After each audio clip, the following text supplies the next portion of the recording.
The first rule of success is to have a vision. You see, if you don't have a vision of where you go, and if you don't have a goal where you go, you drift around and you never end up anywhere. It's like you can have the best ship in the world, you can have the best airplane in the world. If the pilot or the captain doesn't know where to go, it would just drift around. It would not end up anywhere, or most likely in the wrong place. So I was very fortunate that I stumbled onto my vision.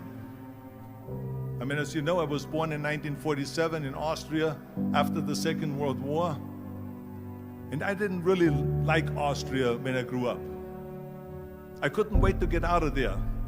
I couldn't see myself becoming a farmer or a worker in a factory or anything like that, even though my parents wanted me to stay there and have a normal life.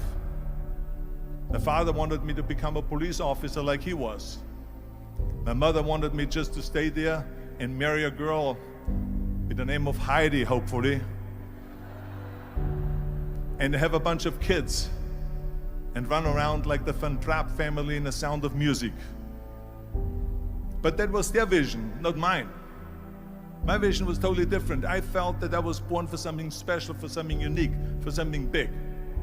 Do you know how great it felt that I knew where I was going? Imagine the majority of people don't know where they're going. When you have a goal, when you have a vision, everything becomes easy. Because remember that in America, for instance, when you study, you will see the percentage of people that like their jobs. 74% hate their job in America. Now, there is not much different when you come to Europe. The majority of people don't like what they're doing because they're really not doing it because they didn't have a goal and they followed this goal. They just aimlessly drift around, and then all of a sudden there's a job opening, so they get that job because you have to work. But then when you work, it's a chore. It's work. It's not fun. So if you think about, only a quarter of the people really enjoy what they're doing in life. That is unbelievable if you think about it. So I felt so blessed that I knew what I was doing. It's like a medical student that studies and knows he wants to become a doctor. You know where to go.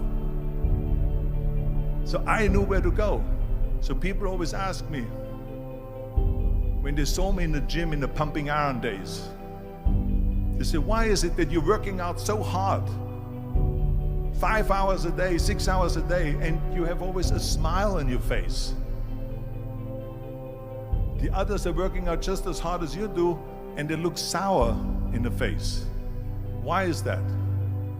And I told people all the time, I said, because to me, I'm shooting for a goal.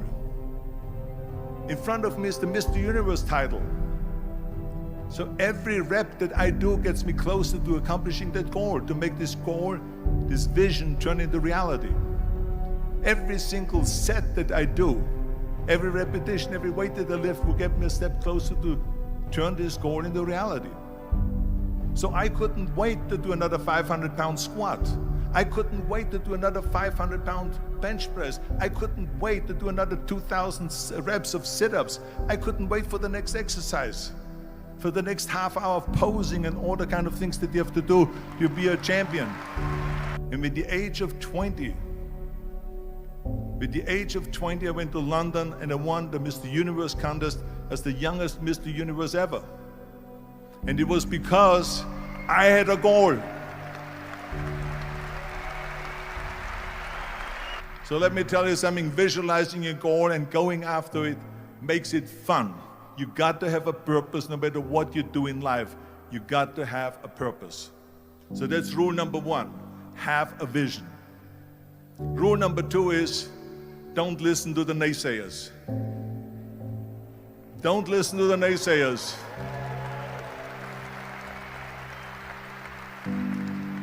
Everything I ever did, the thing that I heard out of people's mouth was, that's impossible.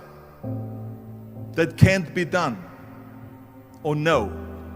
So whenever someone said to me, it can't be done, I heard, it can be done. When they said no, I heard yes. And when they said it's impossible, I heard it is possible. I'm a strong believer of what Nelson Mandela said, that everything is always impossible until someone does it. Well, I'm going to be the one, I said to myself, I'm going to do it and I'm going to show it to them. Maybe it has never been done before. That's perfectly fine with me. But I'm going to do it. And I did not listen to the naysayers.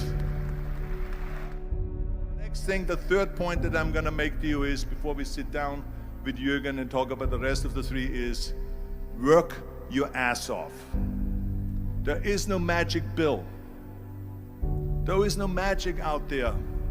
You cannot get around. You have to work and work and work. And it drives me crazy when people say that they don't have enough time to go to the gym for 45 minutes a day and work out, or to do something for 45 minutes to an hour a day to improve, if it is physically improve or if it is mentally to improve.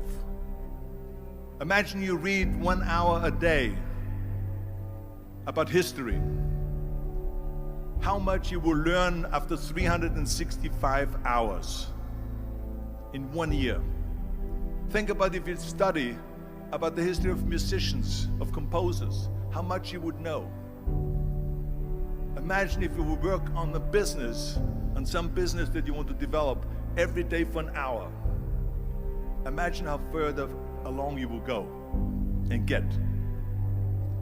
So it drives me nuts because we have, when people say we don't have the time, we have 24 hours a day. We sleep 6 hours a day, so that gives you still 18 hours. And there's someone shaking their head out here in front to say probably, I don't sleep 6 hours, I sleep 8 hours, right? Or just sleep faster.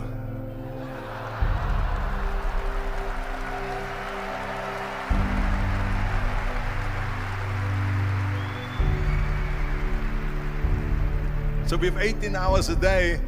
The average person works around 8 to 10 hours. So let's assume it's 10 hours, so we have 8 hours left. Then you travel around an hour a day, maybe 2 hours a day. So now you have still 6 hours left. So what do you do with these 6 hours? What do you do with these 6 hours? Then we eat a little bit, then we schmooze a little bit, talk a little bit to people and all that stuff. But you can see how much time there is available if you organize your day. So you got to work hard. I mean, let me tell you something. When I went to America, I went to college. I went and worked out 5 hours a day. And I was working on construction. Because in those days in bodybuilding, there was no money. I didn't have the money for food supplements or anything. So I had to go to work. So I worked on construction. I went to college. I worked out in the gym, and at night from 8 o'clock at night to 12 midnight, I went to acting class 4 times a week. So I did all of that. There was not one single minute that I wasted. I became very friendly with Muhammad Ali in the 70s. And Muhammad Ali worked his butt off. And I saw it firsthand. And I remember that there was a sports writer that was there in the gym when he was working out and he was doing sit-ups. And they asked him, how many sit-ups do you do? And he said, I don't start counting until it hurts. Now think about that. He doesn't start counting his sit-ups until he feels pain. That's when he starts counting. That is working hard. And so you can't get around the hard work. It doesn't matter who it is. As a matter of fact, I believe what Ted Turner said, work like hell and advertise.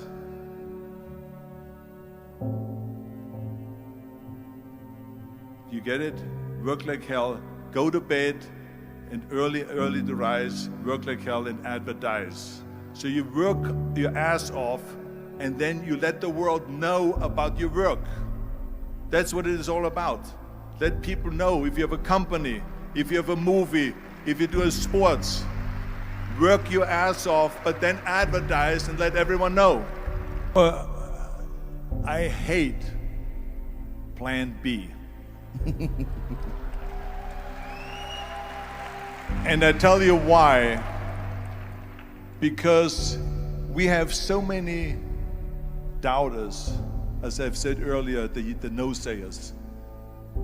We have so many of those people that say no and you can't do it, it's impossible. That is okay because we just turn off, as I said earlier, and we listen and we hear the no being a yes. You can't do it, you can do it, and all of that. So that is possible to do that amongst all the negative people around you. But when you start doubting yourself, that's very dangerous. Because now what you're basically saying is that if my plan doesn't work, I have a fallback plan, I have a plan B. And that means that you start thinking about plan B, and every thought that you put into plan B, you're taking away now that thought and that energy from plan A.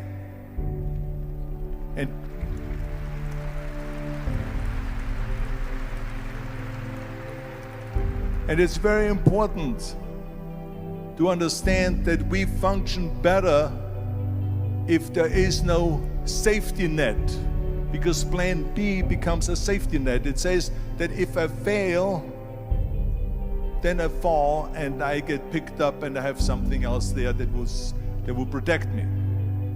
And that's not good, because people perform better when there's no safety net. People perform better in sports and everything else if you don't have a plan B. To me, it is very dangerous to have a plan B, because you're cutting yourself off from the chance of really succeeding. And the reason, one of the main reasons why people want to have a plan B is because they are worried about failing. What is if I fail, then I don't have anything else? Well, let me tell you something, don't be afraid of failing, because there's nothing wrong with failing. You have to fail in order to climb that ladder. There's no one that doesn't fail. We all fail. It's okay.